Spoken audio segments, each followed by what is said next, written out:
Hi, in this video we are looking at 4AC example 1.3, which is found in your lecture notes.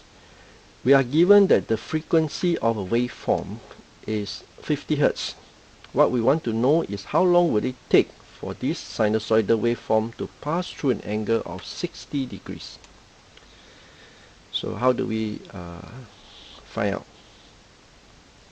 the time? Okay, let's see how we do that. Alright, now if we look at this, what I've done is that I've drawn an outline of a sinusoidal wave where we have V peak and we have the period t in millisecond, and we are always given this waveform or this wave expression. Now in the period we can express it as in radian, or in angle we call it degrees. Right?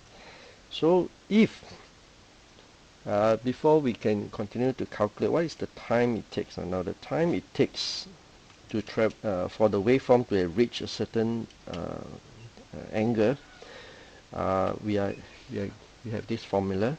So in this formula we need the period. So how do we calculate the period? Now period is given as 1 over frequency, which is 1 over 50 Hertz, and that gives me 20 millisecond, because it's 0.02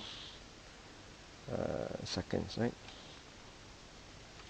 So it's 20 minutes. That means here t is 20 milliseconds. Now for me to find the time it takes for the waveform to have traveled to 60 degrees. Now what happens is that if we equate the whole period as 360, then this will be 180 degrees. At this point will be 90 degrees, so somewhere here will be my 60 degrees. So what the question asks me to do is, what is this time, t0?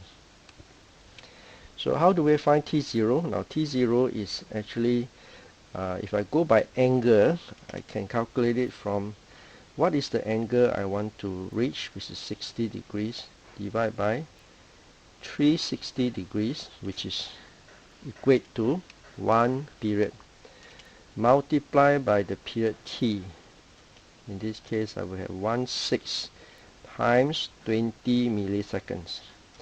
That gives me 3.33 milliseconds.